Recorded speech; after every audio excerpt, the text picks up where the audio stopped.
ನಮಸ್ಕಾರ, ರಿವ್ಯೂ ಚಾನಲ್ಗೆ ಸ್ವಾಗತ. ನಾನು ಸೌಖ್ಯ ಗಾಂವ್ಕರ್. ಸೋನಂ ವಾಂಗ್ಚುಕ್ಗೆ ಬಹಳ ದೊಡ್ಡ ಹಿನ್ನಡೆ ಉಂಟಾಗಿದೆ ಒಂದು ಕಡೆ. ಇನ್ನೊಂದು ಕಡೆ ಈ ಜಿರಳೆ ಹೋರಾಟ ಇವತ್ತು ಸಂಸತ್ಗೆ ಮುತ್ತಿಗೆ ಹಾಕೋದಕ್ಕೆ ಶತ ಪ್ರಯತ್ನವನ್ನು ಮುಂದುವರೆಸಿದೆ.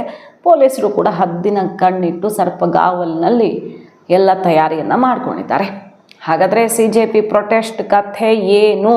3 ಕಂಡೀಷನ್ನೊಂದಿಗೆ ಇವತ್ತು ಸೋನಂ ವಾಂಗ್ಚುಕ್ ಈ ಉಪವಾಸ ಸತ್ಯಾಗ್ರಹ ಎಂಡ್ ಆಗತ್ತೆ ಅನ್ನೋದು ಲೇಟೆಸ್ಟ್ ಅಪ್ಡೇಟ್.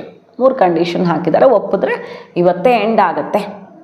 ಹಾಗಾದರೆ CJP ಗೆಲ್ತಾ ಸೋಲ್ತಾ? CJP ಹೋರಾಟದ ದಿಕ್ಕು ತಪ್ಪಿಸಿದ್ದು ಯಾರು?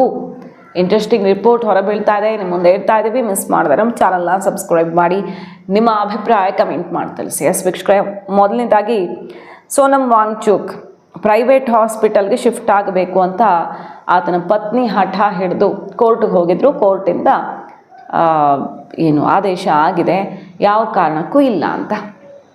ಈಗಿರುವಂಥ ಆಸ್ಪತ್ರೆಯಲ್ಲಿ ಟ್ರೀಟ್ಮೆಂಟು ಮುಂದುವರಿಯುತ್ತೆ. ಹಾಗಂತ ಫೋರ್ಸ್ ಮಾಡಿ ಯಾವ್ಯಾವುದೋ ಮೆಡಿಸಿನ್ ಎಲ್ಲ ಕೊಡೋ ಹಾಗಿಲ್ಲ ಆಸ್ಪತ್ರೆ. ಮೆಡಿಸಿನ್ಸ್ ಬಗ್ಗೆ ಎಲ್ಲ ಮಾಹಿತಿಯನ್ನು ಶೇರ್ ಮಾಡುತ್ತೆ ಆಸ್ಪತ್ರೆ. ಆದರೆ ಜೀವಕ್ಕಪಾಯ ಬರೋದಕ್ಕೆ ಬಿಡಲ್ಲ, ಸರ್ಕಾರದ ತೀರ್ಮಾನ ಇದು. ಯಾಕಂದರೆ ಯಾರು ಆತ್ಮಹತ್ಯೆ ಮಾಡ್ಕೊಳ್ಳೋಕ್ಕೆ ಅವಕಾಶ ಇಲ್ಲ ಕಾನೂನಲ್ಲಿ. ಅದೇ ರೀತಿ ಉಪವಾಸ ಸತ್ಯಾಗ್ರಹ ಕೂಡ ಎಕ್ಸ್ಟ್ರೀಮ್ಗೆ ಹೋದಾಗ ಬೇರೆ ಆಪ್ಷನ್ ಇರಲ್ಲ. ಪೊಲೀಸರು ಮೊಪ್ತಿಯಲ್ಲಿ ಬಂದು ಎತ್ತು ಹಾಕ್ಕೊಂಡು ಹೋದರು.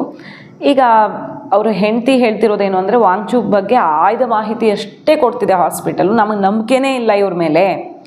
ಅವರ ಆರೋಗ್ಯ ಹದಗೆಡುವ ಮುನ್ನ ಖಾಸಗಿ ಆಸ್ಪತ್ರೆಗೆ ಸ್ಥಳಾಂತರ ಮಾಡಿ ಅಂತ. ಆರೋಗ್ಯ ಹದಗೆಡೋದಾದ್ರೂ ಹೊರಗಡೆನೇ ಬಿಡ್ಬೋದಿತ್ತು ಅವ್ರನ್ನ. 2 ದಿನಕ್ಕೆ ಬದುಕೇ ಇರಲ್ಲ ಅಂತಲೇ ಹೇಳಿದ್ದು ಬಹಳಷ್ಟು ಜನ. ಈಗ ಅವ್ರನ್ನ ಬದುಕಿಸಿಡೋದಕ್ಕೆ ಅಂತಲೇ ಅಲ್ಲಿ ಕರ್ಕೊಂಡು ಹೋಗಿರೋದು.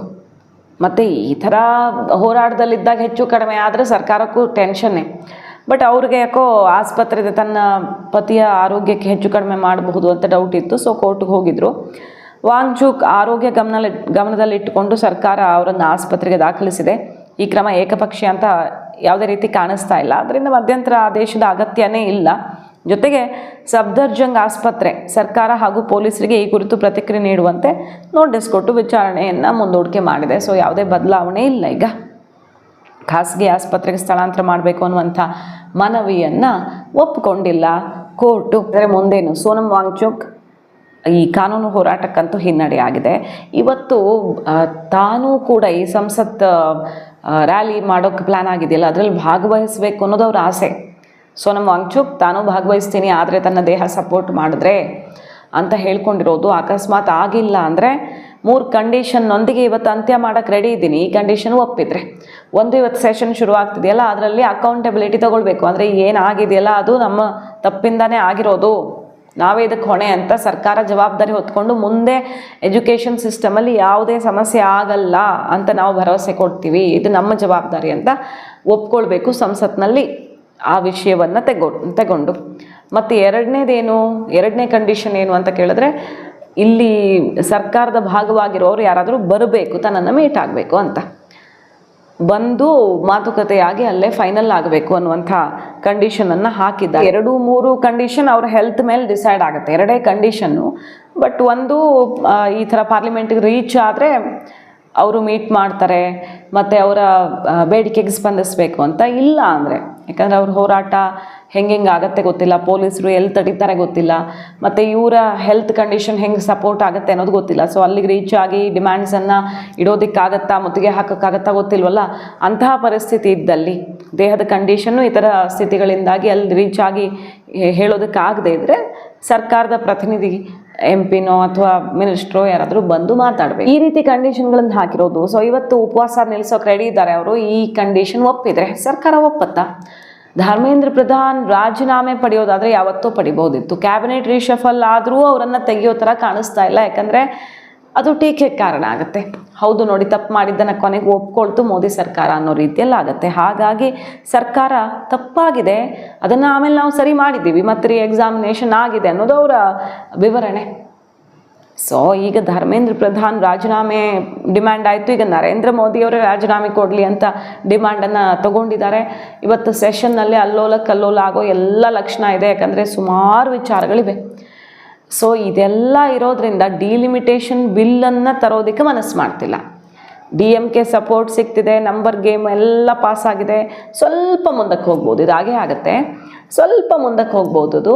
ಯಾಕಂದರೆ ಈಗ ಸದ್ಯಕ್ಕೆ ಬೇಕಾಗಿರೋದು ಇದೆಲ್ಲ ದೊಡ್ಡ ಸವಾಲು. CJP ಹೋರಾಟ ಹೆಚ್ಚು ಕಡಿಮೆ ಮಾಡ್ಕೊಂಡು ನೆಕ್ಸ್ಟ್ ಲೆವೆಲ್ಗೆ ಹೋಗೋಕ್ಕೆ ಬಿಟ್ಟರೆ ಸರ್ಕಾರ ನೇಪಾಳದಲ್ಲಾದಂಗೆ ಬಾಂಗ್ಲಾದೇಶದಲ್ಲಾದಂಗೆ ಆಗಿಬಿಡುತ್ತೆ. ಜೆನ್ಜಿ ಹೋರಾಟದ ಹೊಸ ಸ್ವರೂಪವಾಗಿ ಈಗ ಜಿರಳೆ ಪಾರ್ಟಿ ಹುಟ್ಕೊಂಡಿರೋದ್ರಿಂದ ಇದನ್ನು ಮ್ಯಾನೇಜ್ ಮಾಡೋದು ಎಲ್ಲಕ್ಕಿಂತ ಮೊದಲನೇ ವಿಷಯ.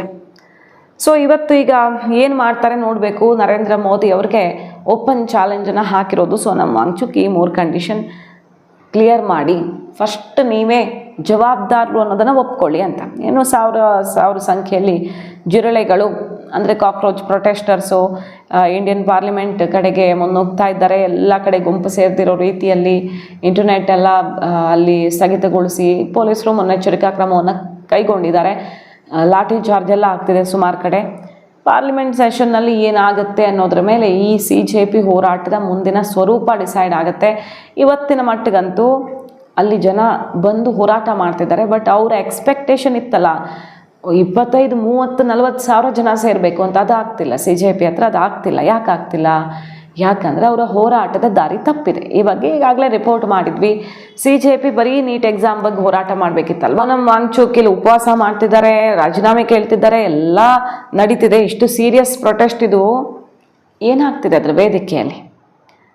ಹಿಂದೂ ವಿರೋಧಿ ಹೇಳಿಕೆಗಳನ್ನು ಕೊಟ್ಟು ಹಿಂದೂಗಳ ಭಾವನೆ, ಆಚರಣೆ, ಧಾರ್ಮಿಕ ನಂಬಿಕೆಗೆ ಅಡ್ಡಿಪಡಿಸುವಂತಹ ಚಟುವಟಿಕೆಗಳು ನಡೀತಿದೆ. ಯಾಕೆ ಬಂತಿಲ್ಲಿ ಧರ್ಮ ಮಿಕ್ಸ್ ಮಾಡೋದು, ಜಾತಿ ಮಿಕ್ಸ್ ಮಾಡೋದೆಲ್ಲ ಯಾಕೆ ಬೇಕು? ಸೊ ಇವರ ಮೂಲ ಉದ್ದೇಶ ಏನು, ಇವರ ನಿಜವಾದ ತಂತ್ರಗಾರಿಕೆ ಏನು ಅನ್ನೋದು ಅಲ್ಲೇ ಡಿಸ್ಕಷನ್ ಆಗ್ತಿದೆ. ಸೊ ವಿದ್ಯಾರ್ಥಿಗಳು ಎಲ್ಲರೂ ಇವರನ್ನು ನಂಬ್ತಿಲ್ಲ. ಯಾರೋ ಒಂದಿಷ್ಟು ಜನ ಸರ್ಕಾರದ ವಿರುದ್ಧ ಆಕ್ರೋಶ ತೀರಿಸ್ಕೊಳ್ಳೋದಕ್ಕೆ ಇವರನ್ನು ಅಸ್ತ್ರವನ್ನಾಗಿ ಮಾಡ್ಕೊಂಡಿರಬಹುದು. ಬಿಟ್ಟರೆ ಎಲ್ರಿಗೂ ಇದು ಸರಿಯಾದಂತಹ ದಾರಿ ನ್ಯಾಯ ಪಡ್ಕೊಡೋಕೆ ಅಂತ ಅನ್ನಿಸ್ತಿಲ್ಲ. ಹಿಂದೂ ರಾಮನ ಹೆಸರಲ್ಲಿ ಸೀತಾಗಂಡ, ರಾಮನ ಹೆಸರಲ್ಲಿ ನೀತಾಗಂಡನ ಕೆಲಸ ಮಾಡೋರು ಅಂತ ರಾಮ ಸೀತೆ ಅವಹೇಳನ ಮಾಡೋದು, ಮತ್ತು ಅಲ್ಲಿ ಬಂದು ಹಾಡು ಹೇಳೋರ ವಿಚಾರ ಎಲ್ಲ ಮೊನ್ನೆ ತೋರಿಸಿದ್ದೀವಿ ನಿಮಗೆ. ಯಾವ ರೀತಿಯಲ್ಲಿ ಧರ್ಮ ನಿಂದನೆಯನ್ನು ಮಾಡೋ ಕೆಲಸ ಆಗ್ತಿದೆ. ಪ್ರಕಾಶ್ ರಾಜ್ ಅವರು ಹೋಗೆಲ್ಲ ಪ್ರಕಾಶ್ ರಾಜ್ ಹೋಗಿ ಸಪೋರ್ಟ್ ಮಾಡ್ತಿದ್ದಾರೆ. ಸೊ ಇದು ಒಂದು ಸಿದ್ಧಾಂತಕ್ಕೆ ಜೋತು ಬಿದ್ದಂಗೆ ಕಾಣಿಸ್ತಿದೆ. ವಿದ್ಯಾರ್ಥಿಗಳ ಪರವಾಗಿರ್ಬೇಕಲ್ಲ, ಸಿದ್ಧಾಂತ, ಧರ್ಮ, ಜಾತಿಯನ್ನು ಮೀರಿದ ಹೋರಾಟ ಆಗಬೇಕು. ಮತ್ತದೇ ಎಡಪಕ್ಷಗಳು, ಎಡಪಂಥೀಯರು ಅವರ ಇನ್ನೊಂದು ಹೊಸ ಮುಖವಾಗಿ ಕೆಲಸ ಮಾಡ್ತಿದ್ಯಾ CJP. ಹಿಂದೂ ವಿರೋಧಿಯಾಗಿ ಈ ಹೋರಾಟ ಹುಟ್ಕೊಂಡಿರೋದು ಅನ್ನೋ ರೀತಿ ದಾರಿ ತಪ್ತಾ ಇದ್ದ ಹಾಗೇನೆ ಅವರು ನಿರೀಕ್ಷೆ ಮಾಡಿದಷ್ಟು ಜನ ಬರಲಿಲ್ಲ. ಅಲ್ಲಿ ಬಂದೇ ಇಲ್ಲ ಅಂತಲ್ಲ, ಬಂದಿದ್ದಾರೆ. ಬಟ್ ಅವರ ನಿರೀಕ್ಷೆ ಮೀರಿ ಜನ ಬಂದಿದ್ರೆ, ನಿರೀಕ್ಷೆ ಮಾಡಿದಷ್ಟು ಜನ ಬಂದಿದ್ರೆ ಸರ್ಕಾರವನ್ನೇ ಅಲಗಿಸುವಂಥ ಪ್ಲ್ಯಾನ್ ಇತ್ತು. ಆ ಪ್ಲ್ಯಾನ್ ಯಶಸ್ವಿ ಆಗಿಲ್ಲ.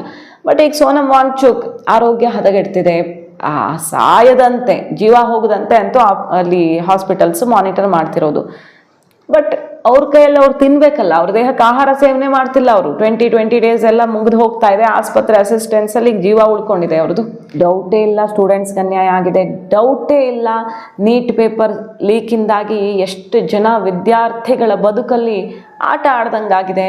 ಅದಕ್ಕೆ ಬೆಲೆ ತೆರಲೇಬೇಕಾಗತ್ತೆ ಸರ್ಕಾರ. ಪ್ರಧಾನ ತಲೆದಂಡ ಮಾಡುತ್ತೋ ಇನ್ನೊಂದು ಮಾಡುತ್ತೋ ಗೊತ್ತಿಲ್ಲ. ಆದರೆ ಈಗ ಈ CJP ಹೋರಾಟದ ದಿಕ್ಕು ತಪ್ಪಿರೋದ್ರಿಂದ ಇವ್ರ ಹೋರಾಟಕ್ಕೆ ಮಣಿಯತ್ತ ಅನ್ನೋದು ಪ್ರಶ್ನೆ. ಮಣಿದ್ರೆ ನಾಳೆ ಬಾಂಗ್ಲಾದೇಶದ ರೀತಿಯಲ್ಲೋ ಶ್ರೀಲಂಕಾ, ನೇಪಾಳ ರೀತಿಯಲ್ಲೋ ಮಾಡೋದಕ್ಕೆ ದಾರಿ ಹುಟ್ಟುಕೊಳ್ಳಬಹುದು.